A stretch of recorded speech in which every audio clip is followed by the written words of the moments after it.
হাসপাতালে চিকিৎসকদের কোয়ার্টার থেকে আপত্তিকর অবস্থায় ডাক্তারসহ এক নারীকে আটক করে পুলিশের হাতে তুলে দিয়েছে স্থানীয়রা।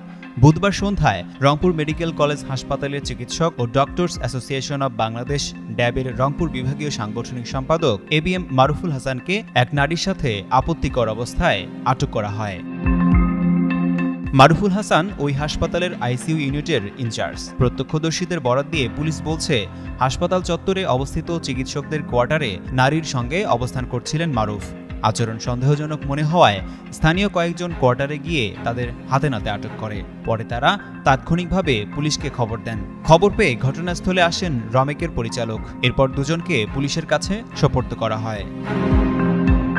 আটক চিকিৎসক এবিএম মারুফুল হাসান বলেন, ওই নারী আমার পূর্ব পরিচিত। তার বাবার অসুস্থতা নিয়ে কথা বলার জন্য আসেন তিনি। সে মাঝে মধ্যেই ওই ফ্ল্যাটে আসতেন বলে জানান মারুফুল। তবে আটক নারী জানান তার কোনো অভিযোগ নেই, তিনি তার পূর্ব পরিচিত। এ বিষয়ে রংপুর কোতোয়ালি থানার অফিসার ইনচার্জ আতাউর রহমান বলেন, পুলিশ দুইজনকে আটক করে থানায় এনেছে। বিষয়টি তদন্ত করে আইনানুগ ব্যবস্থা নেওয়া হবে। আর হাসপাতালের পরিচালক ব্রিগেডিয়ার জেনারেল আশিকুর রহমান বলেন, এ ঘটনায় আমরা আইনগত ব্যবস্থা নেওয়ার জন্য তাদের পুলিশে দিয়েছি, পুলিশ ব্যবস্থা নেবে।